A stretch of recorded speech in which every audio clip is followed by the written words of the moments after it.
Em nota que divulgou hoje, o Diese destaca que até o mês que vem o pagamento do 13º salário poderá injetar quase 300 bilhões de reais na economia brasileira. E é sobre isso que eu converso agora com o diretor técnico do Diese, Fausto Augusto Júnior. Boa noite, Fausto, tudo bom? Boa noite, Ana. Boa noite a todos. Fausto, de que maneira esse volume de 291 bilhões de reais vai ter reflexo na sociedade?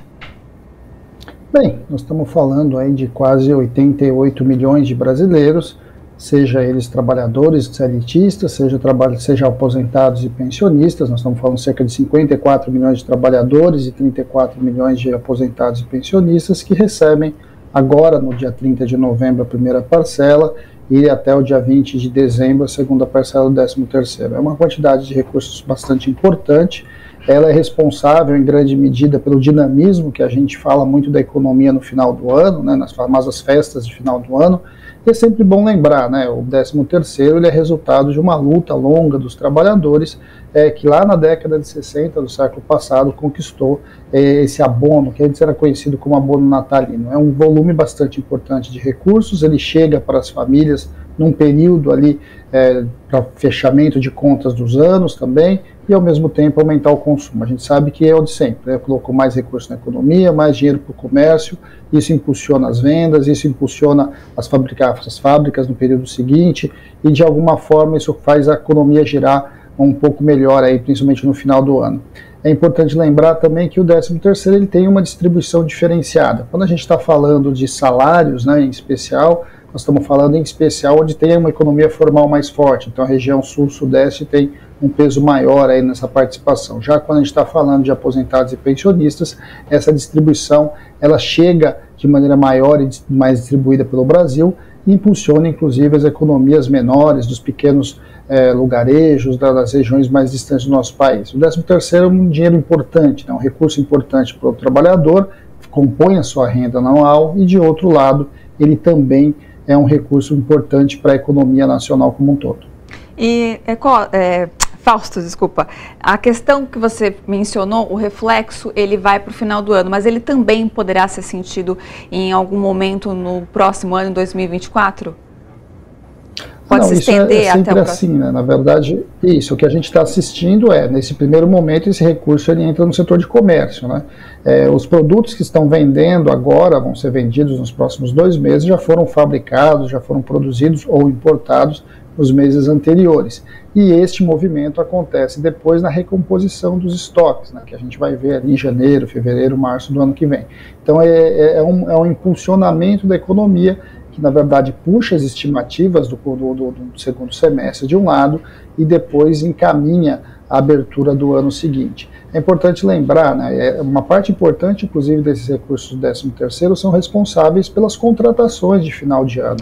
É muito falado, né, chega todo final do ano, você tem contratações temporárias, etc.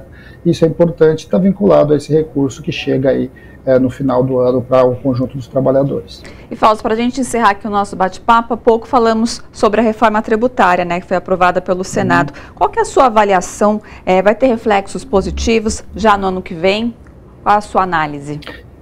Bem, a reforma tributária é uma discussão de mais de 40 anos, né? Então nós estamos falando que aprovar uma reforma tributária já foi um grande avanço, acho que isso é fundamental. Segundo, que a gente vem num momento, né, de uma proposta de simplificação e que isso também vai, de certo modo, resolver parte dos nossos problemas tributários, desse emaranhado tributário que a gente vive.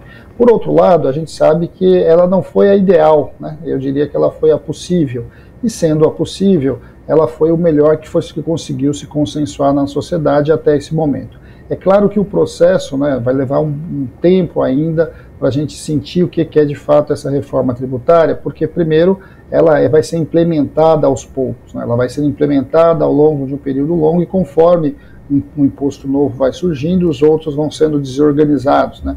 E aí, inclusive, vamos lembrar, ela está na primeira fase ainda, nós temos ainda 2 fases do ponto de vista de efetivar outras questões fundamentais, que é a questão do imposto de renda, que é a questão de você mexer Na outra base, da própria discussão aí sobre o custo do trabalho, isso vai ficar para o ano que vem. Essa foi uma reforma que mexeu basicamente nos impostos vinculados ao consumo e produção. Então nós vamos levar um tempo para sentir de fato o impacto do que vai ser essa reforma tributária. Mas já está muito claro que ela vai colaborar nesse primeiro momento, já até por conta das expectativas, num cenário futuro que começa a ser desenhado a partir dela. Vamos lembrar também que nós vamos passar por umas longas discussões, não só dessa segunda fase, mas inclusive da regulação dessa reforma tributária. Então tem muitos itens ainda a ser discutidos, como por exemplo a discussão da cesta básica nacional, que vai ter o IVA ali zerado, né? Então nós vamos ter que fazer uma longa discussão na sociedade sobre quais itens compõem essa cesta básica e assim sucessivamente. E a própria calibração, qual vai ser o percentual que vai impactar ali, que vai ser criado nas dois novos impostos que passam a ser a referência aí do imposto de produção de consumo e serviço no nosso país. Tudo isso vai fazer parte da discussão do ano que vem. Mas foi um passo fundamental, ou seja, foi um passo que de alguma forma vai na direção de melhorar o nosso sistema tributário, dar mais equidade, dar mais simplificação, mas nós vamos precisar avançar. Nós vamos precisar avançar em ampliar impostos sobre renda, para que aos poucos a gente possa ir reduzindo também o imposto sobre consumo. Então foi um passo importante. Bom, Fausto, obrigada, viu, pela sua participação aqui com a gente, pelas suas informações. Um ótimo final de semana e até semana que vem. Bom final de semana a todos. Um grande abraço.